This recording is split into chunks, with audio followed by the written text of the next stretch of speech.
So you might be thinking, we already covered this a long time ago. And indeed, what you see on the page here is not something you need to write down in your notes today. I just want to review how we've used both graphs and equations before, and then we'll talk about how that connects with energy.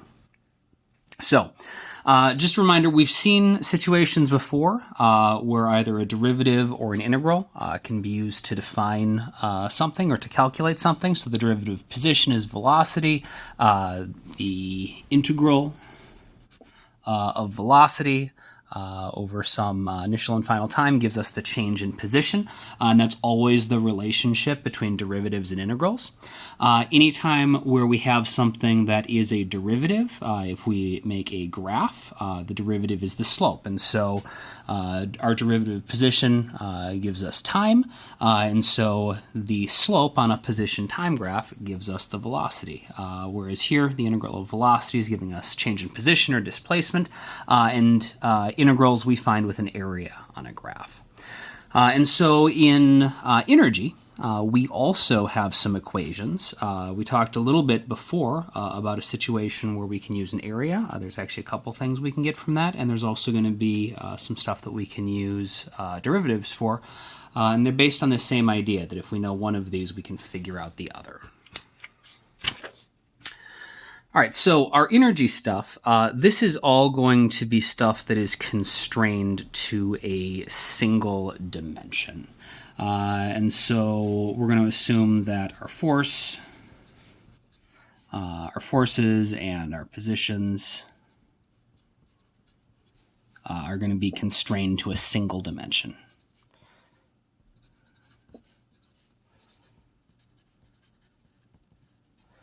And that's going to simplify things so that we don't need to worry about weird dot products and figuring out what the angle between our stuff is.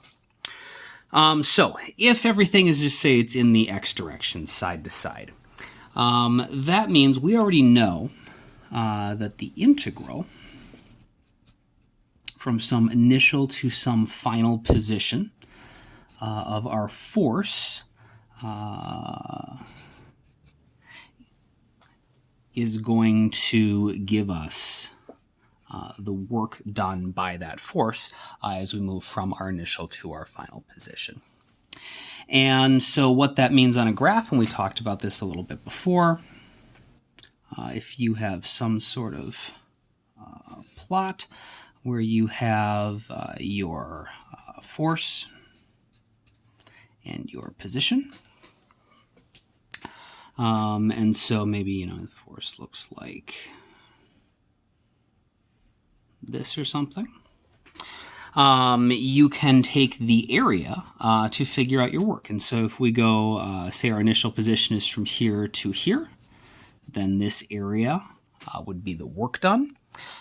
And if we went from here all the way to here, it would be the entire area, but remember, areas above and below the graph have opposite signs, and so we would need to subtract this much from the area here to figure out the work done. But in any case, work is going to be the area under our force position graph. Okay, so the other thing that we know is that if we are dealing with a conservative force, the work done by that force is equal to the change in is the opposite of the change in potential energy, because any work done by that force that maybe removes energy from the system gets stored as potential energy. So if we have a negative work, we want to put a positive change of potential energy. On the other hand, if the force is adding energy to the system, it's getting that from the potential energy, and so it's got to lose potential energy to give energy to the system. And so if this is true, this also means that the change in potential energy should be equal to the, make sure that minus sign really stands out, just this, but with a minus sign in front of it, right? So the change in potential energy is going to be the opposite of the integral from some initial to some final position of the force. which means that the change in potential energy is also the area of this graph. It's just with the opposite sign.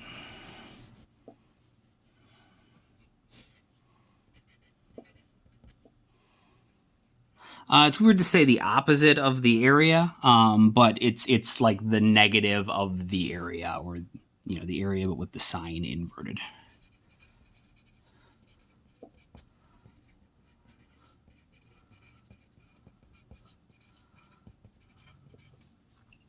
And none of this is particularly groundbreaking. In fact, this is all stuff that we've already talked about. What we haven't done, though, is talked about what happens if we go in the opposite direction. What if we have a graph of either work or potential energy, and we want to take a derivative of that to get back to the force? We know we should be able to do that with a derivative or with a slope, because we're just undoing this area, undoing this integral. It turns out in practice that very rarely, or perhaps never, will you ever see a graph of work with respect to position. And that is for a couple reasons. The biggest one is that you can't really measure work directly. You figure it out based on what happened. And so although you would use maybe a force position graph to figure out the work, you would never generate the work. You would never measure the work independently and get a graph of that you need to work backwards on. Whereas position and velocity are both things that you could potentially measure directly with different devices. And so you could actually get a position graph or a velocity graph and want to use that to do something useful. You would never really generate a work graph. Potential energy, on the other hand, is something that we have an equation for, and is something that you could figure out or measure for a given position. And so having a graph of potential energy as a function of position, that is very possible. And so we are going to see when we do our derivatives and our slopes, we're not going to do work and position, we're going to do potential energy and position. We're going to see the opposite of this one show up. But the relationship is exactly the same. If we can take the derivative of so just like here, if we have the integral of velocity gives us the change in position, that means the derivative of velocity should give us If the integral of velocity gives us position, that means the derivative of the position should give us the velocity.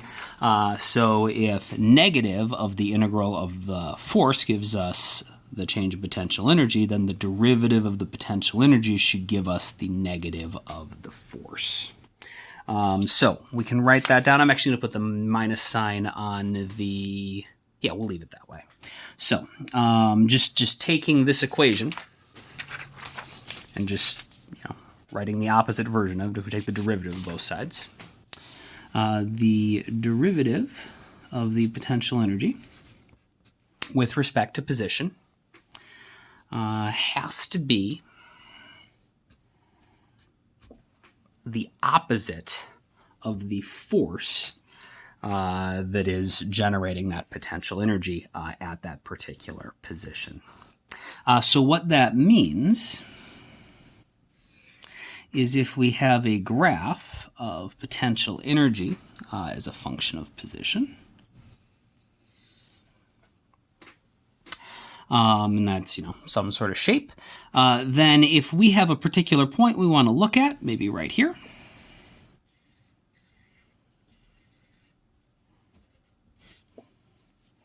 according to this relationship that must be true, the slope of a graph of potential energy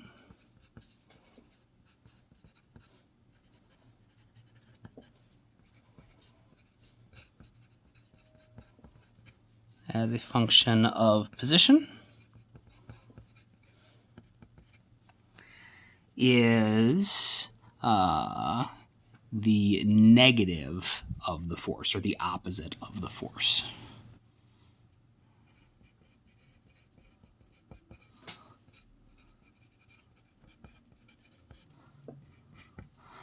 the opposite or the negative of the force on the particle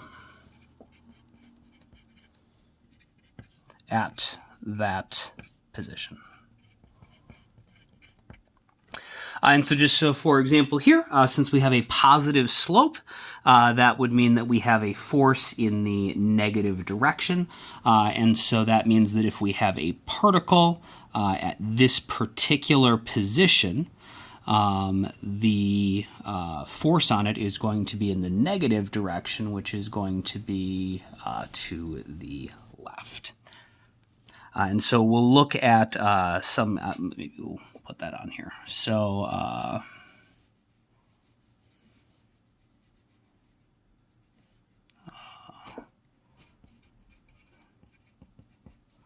so the force will be in the negative direction.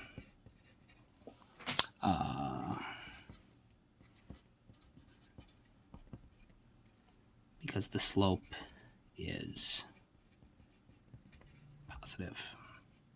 Okay, so like at this particular point, the force has to be to the left or in the negative direction because the slope is positive.